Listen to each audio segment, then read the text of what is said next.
Selamat bertemu kembali.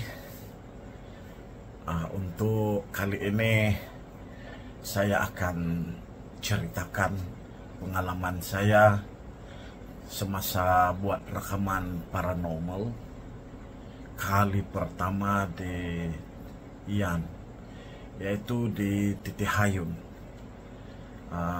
Bagi saya Titihayun ini spesial sedikit lah. Dia ada satu tempat di Titihayun ini. Dia sebenarnya ada satu perkampungan orang Bunian di sana. Jadi rekaman saya pada tahun 2008. Saya terlibat dengan aktiviti co-curriculum dan saya juga merupakan jurulatih pusat co-curriculum. Sekarang sudah pensiun. Bukan pensiun, tapi orang kata bila sudah tua nih, tenaga tak sebaik 10 tahun lebih, 10 tahun lepas tuh. Oke. Pada tahun 2008 kita ada satu aktiviti penghayatan malam. Jalan seorang-seorang. Kamu berani kah? Dalam hutan kan jarak dia lebih kurang dalam 200-300 meter. Di dalam gelap tanpa lampu sulu karena jalan seorang-seorang di dalam hutan itu. Kamu tidak takut kah? Jadi pada malam itu saya pergi pasang video. Saya punya kamera di satu tempat lah, di satu kawasan, merupakan hotspot. Kenapa saya panggil sebagai hotspot? Sebabkan waktu malam kalau berjalan seorang kita boleh rasa secara otomatis itu bulu roma makan semua naik. Bukan takut sebenarnya, tetapi itu ada kaitan dengan gelombang elektromagnetik. Sebab badan kita pun ada juga elektromagnetik. Jadi bila ada elektromagnetik di luar yang lebih kuat lagi, maka ia akan mengganggu kita punya elektromagnetik di dalam badan kita yang ada tenaga kinetik itulah. Dia akan menyebabkan bulu rumah kita naik. Tapi bukan takut. Yang takut itu lain. Jadi bila saya pergi pasang kamera, ada satu orang jurulatih. Satu orang jurulatih yang ikut bersama saya untuk pasang video. Jadi waktu saya berjalan tuh, kita bercerita-cerita lah.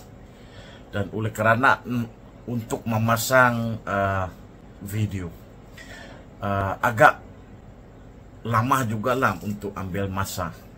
Untuk pasang tuh agak lama.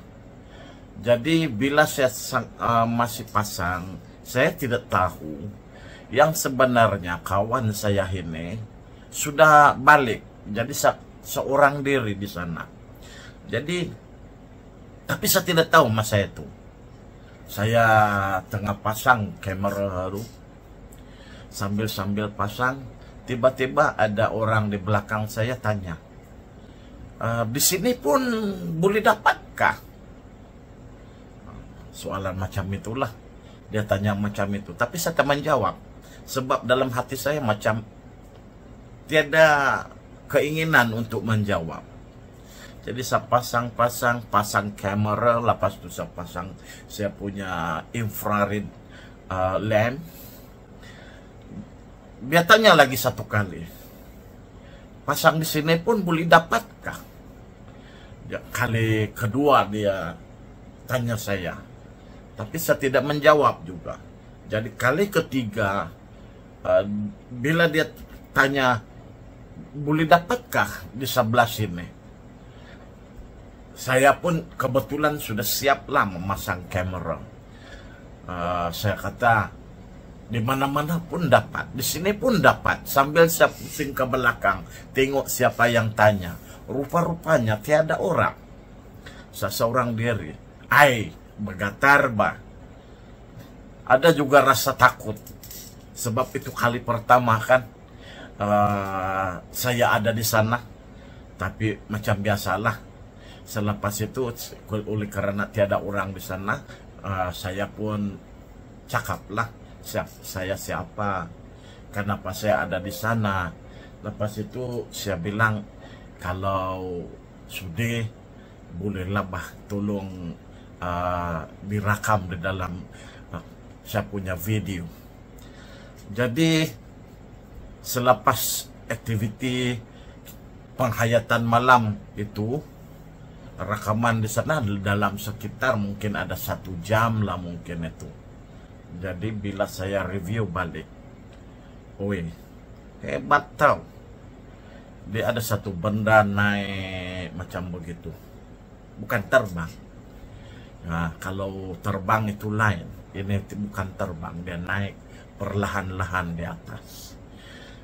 Itu ialah rekaman saya kali pertama di sana. Rekaman yang seterusnya banyak lagi. Itu sebab saya kata di Titihayun ini dia ada hotspot. Saya memang ada juga merekam suara di sana, gendang, musik tradisional di sana. Jadi di sana tuh memang ada perkampungan orang Bunian lah. Tapi masa itu biar maklumlah kan, kali pertama di sana. Jadi terakhir rekaman saya di sana ialah pada tahun 2012. Waktu saya buat rekaman bersama dengan Paranormal Zone. Yang ini rekaman terakhir ini dia dalam bentuk manusia lah, yang transparent kan. Nah, lebih kurang macam itu. Nah, itu satu pengalaman saya ditanya oleh bukan hantu lah, bahkan saya anggap itu pertanyaan daripada orang Bunian sendiri yang tanya. Jadi orang Bunian memang wujud, bahkan percaya ataupun tidak, di Gunung Jarai itu kalau pergi tanya yang bomo-bomo di sana memang luar biasa, Nanti saya bagi tahu lain kali lah tentang orang Bunian ini. Ada juga maklumat yang saya dapat mengenai orang Bunian Gunung Jarai. Oke, itu cerita tentang di Titihayun. Ada lagi satu tempat, nanti saya bagi tahu. Memang hebat, luar biasa. Oke, thank you. Jumpa lagi.